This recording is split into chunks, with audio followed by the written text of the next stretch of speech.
Hi all hi all welcome to technical എഡ്യൂസോൺ.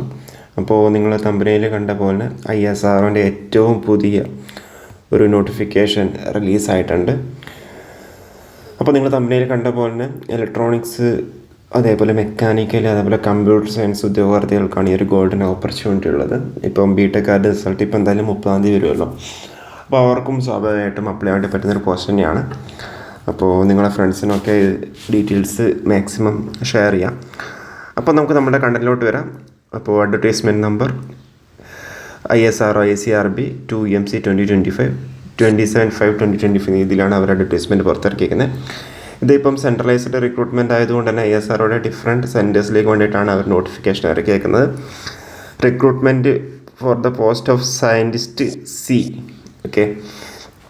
കാറ്റഗറിയാണ്. BTech or equivalent degree in electronics, mechanical and computer science ഉദ്യോഗാർത്ഥികൾക്ക് വേണ്ടിയിട്ടാണ് ഉള്ളത്.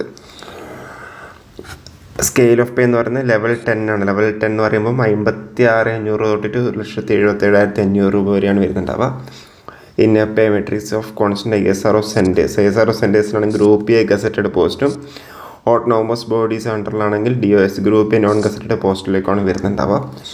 അപ്പോൾ അതിൻ്റെ details പറയുകയാണെങ്കിൽ BE001 ആണ് scientist electronics code. Scientist electronics 113 വേക്കൻസിയാണ് ഇലക്ട്രോണിക്സുകാർക്കുള്ളത് കേട്ടോ. അതുപോലെ PWD കാൻഡിഡേറ്റ്സിൻ്റെ അത്രയും വേക്കൻസി അവിടെ പറഞ്ഞിട്ടുണ്ട്. ഇതിൽ 11 എന്ന് പറയുന്നത് ബാക്ക്ലോഗ് ആണ് കേട്ടോ. ബാക്ക്ലോഗ് വേക്കൻസീസ് ആണ്. അതിലേക്ക് വരാം. അപ്പോൾ ക്വാളിഫിക്കേഷൻ പറഞ്ഞ് BTech or equivalent in electronics and communication engineering with aggregate percentage of 65% or 6.84 out of 10. ഈ മുന്നേ ISROയിലൊക്കെ വിളിക്കുമ്പം ഗേറ്റ് സ്കോർ വഴി വിളിക്കാറുണ്ട്. ഇത് ഗേറ്റ് സ്കോർ വഴിയല്ല, സെപ്പറേറ്റ് എക്സാം വഴിയാണ്. അതിൻ്റെ ഡീറ്റെയിൽസ് നമ്മൾ പറയാം. ഇത് കൂടാണ്ട് DRDO വിളിച്ചിട്ടുണ്ടായിരുന്നു. അത് ഗേറ്റ് വഴിയാണ് വിളിച്ചേക്കുന്നത്. ഗേറ്റ് സ്കോറിനെ ബേസ് ചെയ്തിട്ടാണ് വിളിച്ചേക്കുന്നത്. ഇപ്പോൾ അടുത്തത് സയൻറ്റിസ്റ്റ് C കാറ്റഗറിയിലേക്ക് മെക്കാനിക്കൽ B002 ആണ്. 160 വേക്കൻസിയാണ് മെക്കാനിക്കലിൻ്റെ കേസിലുള്ളത്. അതും ഇതേപോലെ BTech in mechanical engineering with 65% of 6.84 out of 10 ആണ് പറഞ്ഞേക്കുന്നത്. ഇനിയിപ്പോൾ കമ്പ്യൂട്ടർ സയൻസ് ആണെന്നുണ്ടെങ്കിൽ 44 വേക്കൻസിയാണ് ഉള്ളത്. Computer science engineering with aggregate of 65% of 6.84 out of 10. പിന്നെ നമ്മളിപ്പോൾ നേരത്തെ പറഞ്ഞ പോലെ ഇത് PR-ലേക്കാണ് വിളിച്ചേക്കുന്നത്. 2 വേക്കൻസിയാണ് അവിടെ ഉള്ളത്. പിന്നെ കമ്പ്യൂട്ടർ സയൻസ് PR-ലേക്ക് വിളിച്ചിട്ടുണ്ട്. അവിടെ 1 വേക്കൻസിയാണ് ഉള്ളത്. പിന്നെ ബാക്ക്ലോഗ് വേക്കൻസീസ് ഉണ്ട്. HSFC ബാംഗ്ലൂരിൽ 2 ഉണ്ട്. HSFC ബാംഗ്ലൂരിലുണ്ട് ബാക്ക്ലോഗ് വേക്കൻസീസ്. IPRC-ലുണ്ട്. STSC SHR Satish Dhawan space centre Satish Dhawan space centre ശ്രീഹരിക്കോട്ടയിലുണ്ട്. വിക്രം സാരാഭായ് സ്പേസ് സെൻറ്റർ തിരുവനന്തപുരത്തുമുണ്ട്. വലിയ മലയിലാണ് വരുന്നുണ്ടാവുക. അതേപോലെ NRSC ഹൈദരാബാദിൽ വരുന്നുണ്ട്. പിന്നെ SAC അഹമ്മദാബാദ്, URSC ബാംഗ്ലൂർ, അതുപോലെ LPSC വലിയമല. ഇത്രയും സ്ഥലത്തേക്ക് ബാക്ക്ലോഗ് വേക്കൻസീസ് ഇത്രയും സ്ഥലത്തേക്ക് ഉണ്ട്. ബാക്ക്ലോഗ് വേക്കൻസീസ് PWD കാൻഡിഡേറ്റ്സിൻ്റെ കേസിലാണ് ഇത്രയും സ്ഥലത്തേക്ക് അവർ വന്നേക്കുന്നത്. പിന്നെ ഹിസ്ട്രാക്ക് ബാംഗ്ലൂരും PRL അഹമ്മദാബാദിലേക്കും. PWD കാൻഡിഡേറ്റ്സിൻ്റെ കാറ്റഗറീസ് വന്നിട്ടുണ്ട്. നോക്കുക. ഇനിയിപ്പോൾ നമുക്ക് നോക്കുകയാണെന്നുണ്ടെങ്കിൽ ഇൻ്റഗ്രേറ്റഡ് പ്രോഗ്രാംസിൻ്റെ കേസിൽ അവിടെ പറയുന്നുണ്ട്. നമുക്ക് അതിൻ്റെ എക്സാം പാറ്റേണും അതേപോലെ എത്രയാണ് അപ്ലിക്കേഷൻ ഫീ എന്നുള്ള ലാസ്റ്റ് ഡേറ്റും എത്രയൊക്കെയാണ് നോക്കാം. അപ്ലിക്കേഷൻ ഫീ എന്ന് പറയുന്നത് there is a non refundable application fee of 250 rupees ഉണ്ട് ഫോർ ഓൾ ദ പോസ്റ്റ്.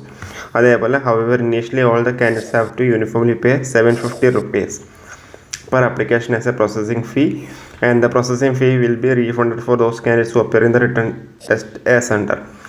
അതായത് SC ST അതേപോലെ വുമൺ കാൻഡിഡേറ്റ്സിനൊക്കെ 780 തന്നെ നിങ്ങൾക്ക് റീഫണ്ടായി പോകുന്നുണ്ടാവും. ബാക്കിയുള്ള കാൻഡിഡേറ്റ്സിന് 500 രൂപ റീഫണ്ട് ആവുന്നുണ്ടാവും. കാരണം വെച്ചാൽ ഇപ്പം 200 രൂപ 100 രൂപയൊക്കെ ആകുമ്പോൾ എക്സാംസ് ആരും എഴുതുന്നുണ്ടാവില്ല. അങ്ങനെ ആകുമ്പോൾ ഇവർക്ക് കുറേ നഷ്ടം വരുന്നതുകൊണ്ട് എല്ലാവരുടെ കയ്യിൽ നിന്നും ഇനീഷ്യൽ 750 റുപ്പീസ് വാങ്ങിക്കും. അത് വാങ്ങിച്ചതിന് ശേഷം ഈ SC ST PWD ex servicemen woman female കാൻഡിഡേറ്റ്സിൻ്റെ 750 രൂപ റീഫണ്ട് ആക്കും. ബാക്കി മെയിൽ കാൻഡിഡേറ്റ്സിനും ബാക്കി OBC EWS കാൻഡിഡേറ്റ്സിന് നോക്കി 500 രൂപ അവർക്ക് റീഫണ്ട് ചെയ്യും. അപ്പോൾ 250 രൂപയായിരിക്കും നിങ്ങളുടെ എക്സാം അപ്ലിക്കേഷൻ ഫീ ആയിട്ട് ഉണ്ടാവുക.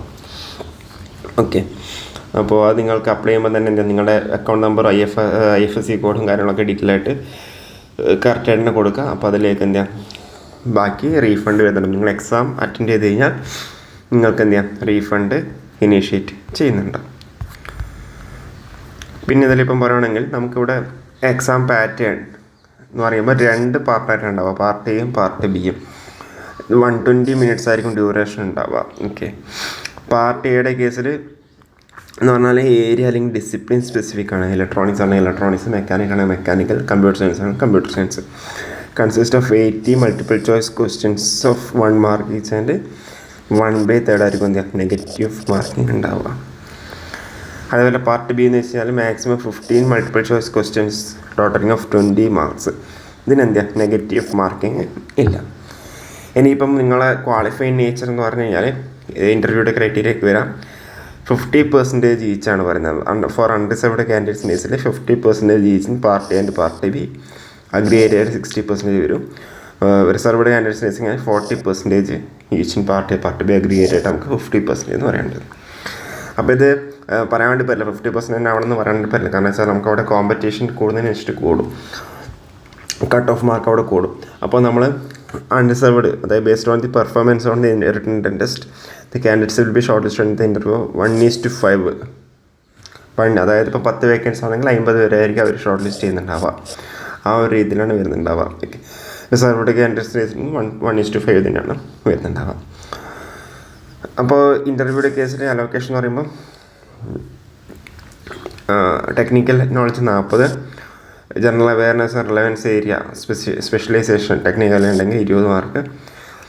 പിന്നെ പ്രസൻറ്റേഷൻ അല്ലെങ്കിൽ കമ്മ്യൂണിക്കേഷൻ സ്കിൽ 20, കോമ്പ്രിഹെൻഷൻ 10. പിന്നെ അക്കാഡമിക് അച്ചീവ്മെൻറ്റ്സ് ഉണ്ടെങ്കിൽ, അതായത് ഫോർ എക്സാമ്പിൾ പറയുകയാണെങ്കിൽ ഇൻസ്റ്റിറ്റ്യൂട്ടിൻ്റെ ടൈപ്പിന് വെച്ചിട്ട് IIT, IISc, NIT institutes top 20 NIF rank ഉണ്ടെങ്കിൽ 3 മാർക്കായിരിക്കും വരുന്നുണ്ടാവുക. അതേപോലെ 85% മേലെ ഉണ്ടെങ്കിൽ, അല്ലെങ്കിൽ 90% മേലെ ഉണ്ടെങ്കിൽ 4 മാർക്സ് വരുന്നുണ്ടാവും. 7.5 അല്ലെങ്കിൽ 71 to 85% മേലെയാണെങ്കിൽ 2 മാർക്ക്. അങ്ങനെയൊക്കെ പറഞ്ഞാൽ ഒരു എന്താ പറയുക, ഒരു അക്കാഡമിക് അച്ചീവ്മെൻറ്റ്സിന് ബേസിട്ട് ഒരു 10 മാർക്കുണ്ട്. അങ്ങനെ ടോട്ടൽ 100 മാർക്കാണ് ഉണ്ടാവുക. Okay, weightage in panel creation, panel generation എന്ന് പറയുമ്പോൾ 50% weightage will be given to the written test and 50% weightage will be given to the interview marks. അപ്പോൾ നിങ്ങൾക്ക് അവിടെ സെയിം മാർക്കുകൾ വന്നു കഴിഞ്ഞാൽ എന്ത് ചെയ്യാമെന്നുള്ള കാര്യം അവിടെ പറഞ്ഞിട്ടുണ്ട്. ഓക്കെ, അതേപോലെ നിങ്ങൾക്ക് ഇൻ്റർവ്യൂയുടെ കേസിൽ നിങ്ങൾക്ക് അവിടെ ട്രാവലിംഗ് ഇതൊക്കെ തരും, ടീ ഒക്കെ തരും, ട്രാവലിംഗ് അലവൻസും കാര്യങ്ങളൊക്കെ തരുന്നുണ്ടാവും. ഓക്കെ, മെയിനായിട്ട് ഇത്രയേ ഉള്ളൂ. അപ്പോൾ നിങ്ങൾക്ക് അപ്ലിക്കേഷൻ സ്റ്റാർട്ട് ചെയ്യുന്ന ഡേറ്റ് 27-ാം തീയതിയാണ്. ലാസ്റ്റ് ഡേറ്റ് 16-ആണ്, ജൂൺ 16-ആണ്. പേയ്മെൻറ്റ് നിങ്ങൾക്ക് 18-ാം തീയതി വരെ നിങ്ങൾക്ക് ചെയ്യാം. ഓക്കെ, അപ്പോൾ ISROയുടെ സൈറ്റിൽ കയറി കഴിഞ്ഞാൽ, ICRBയുടെ സൈറ്റിൽ കയറി കഴിഞ്ഞാൽ സെൻട്രലൈസ്ഡ് റിക്രൂട്ട്മെൻറ്റ് പ്രോസസ്സാണ്. അപ്പോൾ അതിൽ കയറി കഴിഞ്ഞാൽ നിങ്ങൾക്ക് അവിടെ അപ്ലൈ ചെയ്യാൻ വേണ്ടി പറ്റുന്നുണ്ടാവും. ഓക്കെ, അപ്പോൾ ഇത്രയും കാര്യങ്ങളുള്ളൂ. കൂടുതൽ ക്വസ്റ്റ്യൻ ഡിസ്കഷനോ മറ്റോ നിങ്ങൾ പറഞ്ഞാൽ മതി. അപ്പോൾ അതിൻ്റെ ബേസിൽ നമുക്ക് കൂടുതൽ വീഡിയോസ് നമുക്ക് ചെയ്യാം. അപ്പോൾ ലാസ്റ്റ് ഡേറ്റ് നിങ്ങൾ മറക്കേണ്ട, നല്ലൊരു ഓപ്പർച്യൂണിറ്റിയാണ്, ഗോൾഡൻ ഓപ്പർച്യൂണിറ്റിയാണ്. അപ്പോൾ നിങ്ങളുടെ ഫ്രണ്ട്സിനൊക്കെ ഇത് ഷെയർ ചെയ്യുക. കൂടുതൽ അപ്ഡേറ്റ്സുമായിട്ട് നമുക്ക് വീണ്ടും കാണാം. Okay, thank you.